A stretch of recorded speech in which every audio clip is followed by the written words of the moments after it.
This is The Merchant of Venice by William Shakespeare, according to Miss Blanche. The play begins with a young Venetian man named Bassanio, who is in desperate need of a loan of 3,000 ducats, all so he can woo Portia, a wealthy Venetian heiress.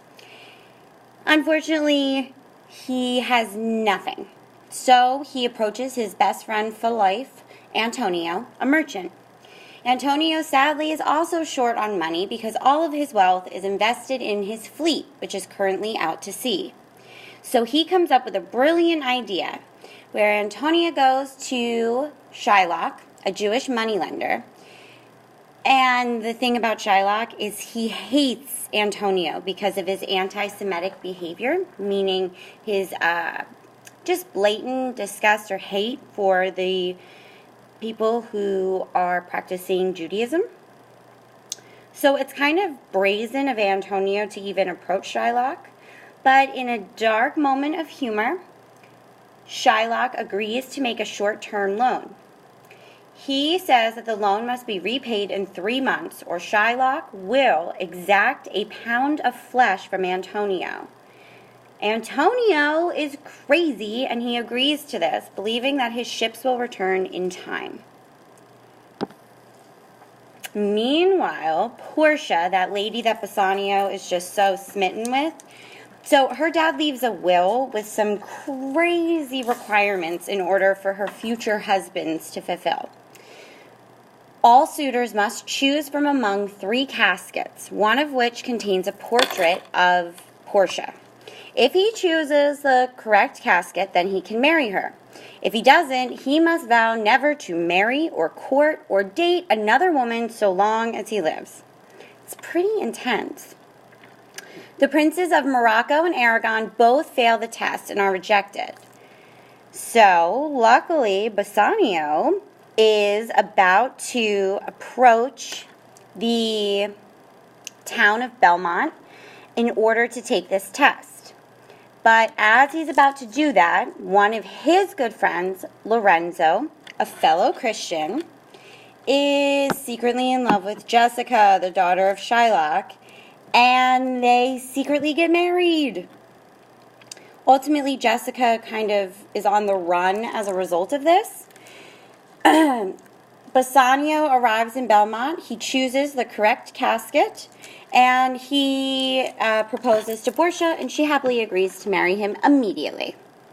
Meanwhile, 2 of Antonio's ships have wrecked, and the creditors keep pressuring him for repayment. Word arrives to Bassanio about Antonio's predicament, and he hurries back to Venice, leaving Portia behind.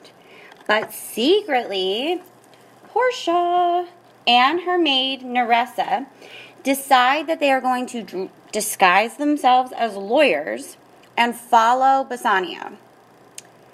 When Bassanio arrives, the date of the loan repayment has passed, and Shylock is demanding a pound of Antonio's flesh. Even when Bassanio offers much more than the amount in repayment, he still only wants a pound of flesh. Shylock won't take anything else but flesh because he is essentially seeking revenge on all Christians because he is blaming them for the loss of his daughter, Jessica, having married Lorenzo. Portia is, again, disguised as a lawyer, and she determines that Shylock can have a pound of flesh from Antonio so long as he doesn't draw any blood, because it is against the law to shed Christian blood. Okay, so this is when it gets pretty obvious. If he's going to draw a pound of flesh, he's going to have to draw blood, and ultimately he would kill Antonio. So Shylock is denied having any rights to being repaid. To go even further, Portia charges him with having conspired to murder a Venetian citizen, and she orders that he must forfeit all of his wealth, and that half of it should go to the city of Venice, and the other half goes to Antonio. Antonio then turns around and says, okay, hey Shylock, here's the deal. I will give you back the half of your money that I received, so long as you can promise that you will leave this for your daughter Jessica. Oh, and P.S., even though I know you absolutely hate all Christians, you must convert to Christianity. A broken Shylock accepts. New news arrives that Antonio's remaining ships have returned safely, and they actually do contain money.